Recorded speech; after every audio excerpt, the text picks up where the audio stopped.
Hello and welcome to another edition of the Stench of Truth.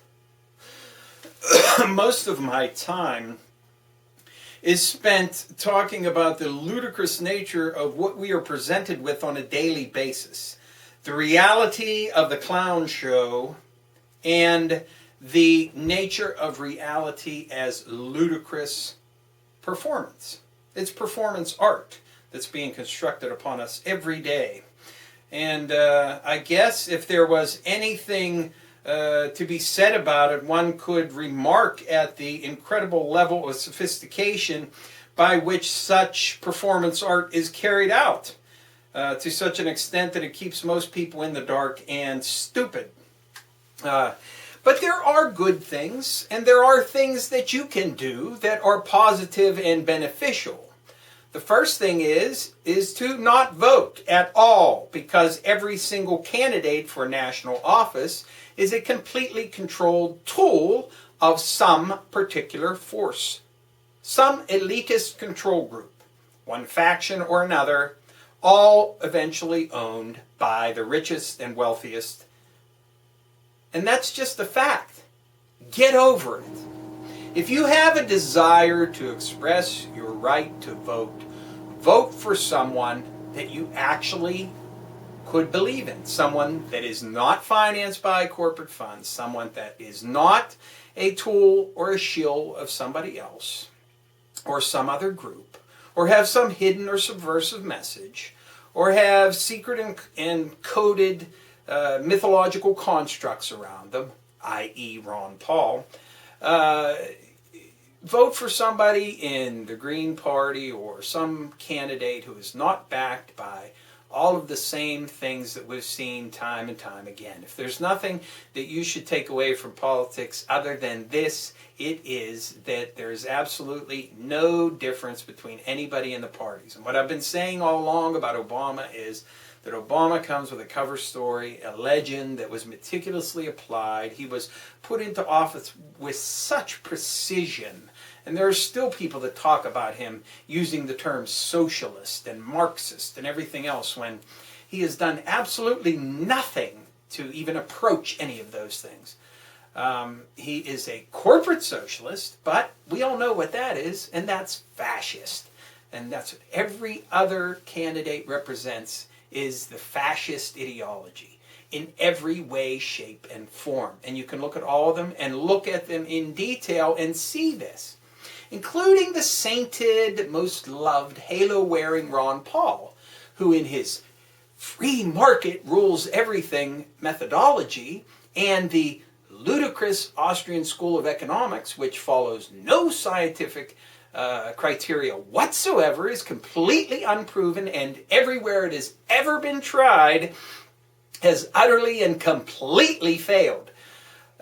With that particular mentality, it guarantees that the already rich, bloated corporations that run this entire country and the entire government and the entire apparatus of governing in this country, all through the states and down to the local level in many places, will get bigger, richer, more bloated, and have more control.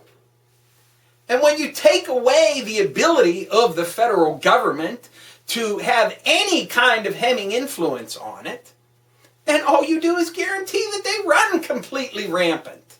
But apparently that cognitive dissonance, as I've noted before, is a perfectly normal state of mind today. You believe two completely diametrically opposed things. Somehow, removing regulations that prevent corporations from blowing shit up and murdering people means that corporations will not blow shit up and murder people. Yeah, that makes a lot of sense. And don't give me the bullshit about how they write the regulations, because they didn't write the regulations that made them stop dumping fucking raw sewage into your fucking river. Because they didn't want to do that. They didn't want to quit doing that. Yes, they have an inordinate influence in the government today because it's been bought and paid for. Anytime you have a government that's responsive to the needs of the people, then that government serves as a wedge and a hedge against the predation of corporations and Wall Street and the financial industry.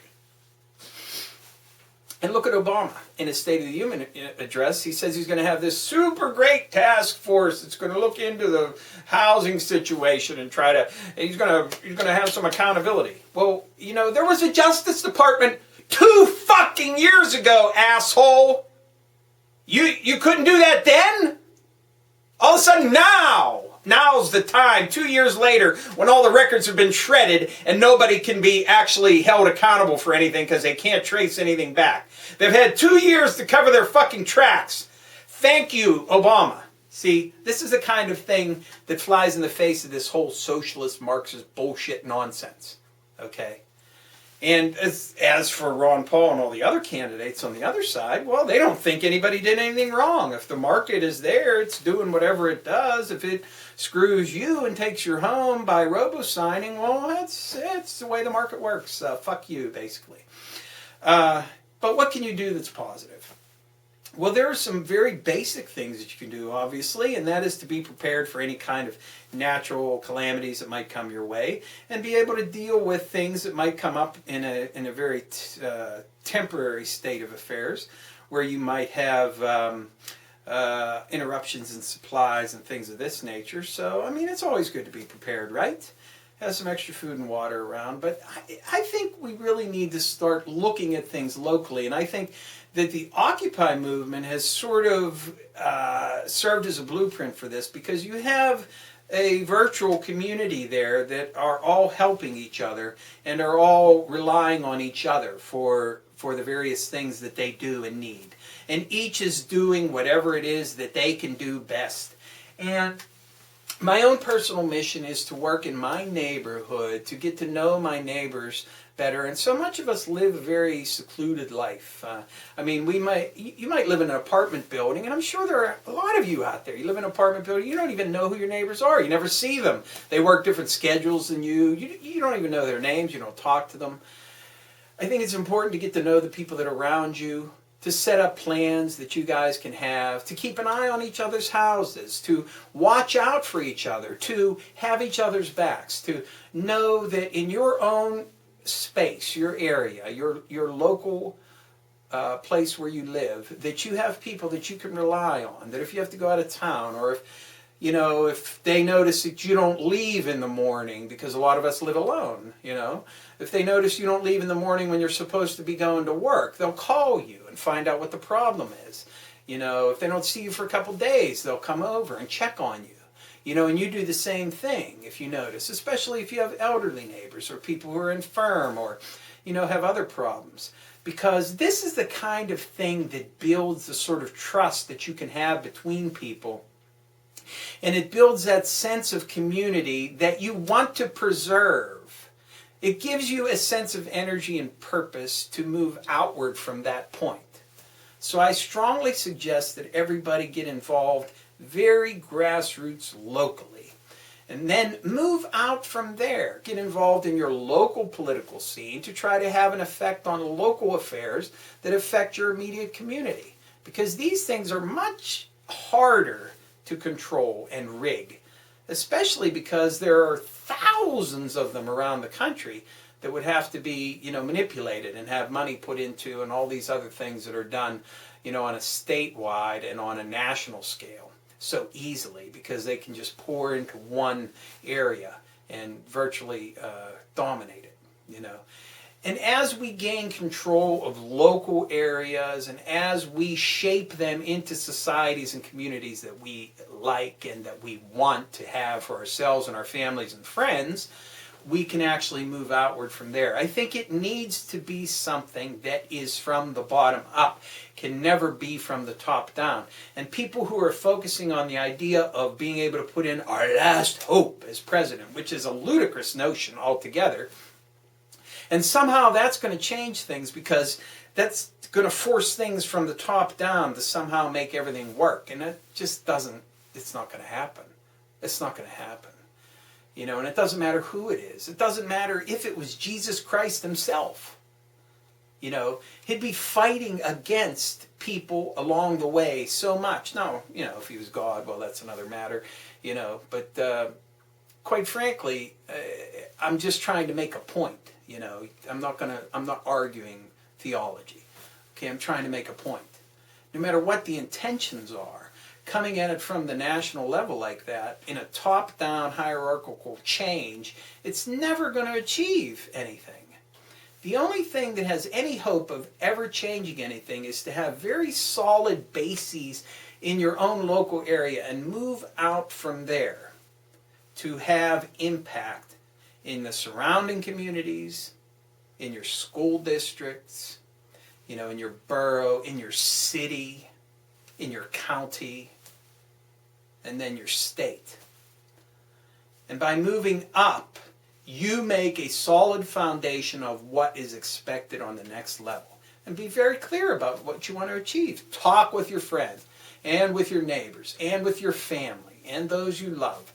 Talk about what kind of community you want to build, and actually go about trying to do this. Because at the very least, if the whole economy falls apart and the worst kind of things happen in this country, at least you know there's a small corner, you know, of your own local area where people are going to be looking out for each other and people are going to have your back.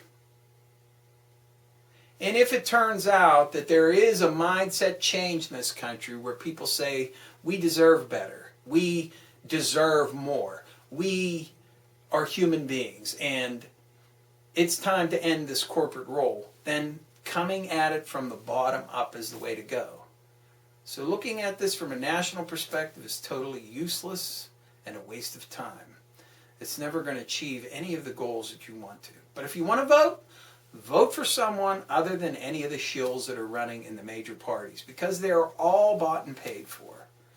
It's an absolute guaranteed fact.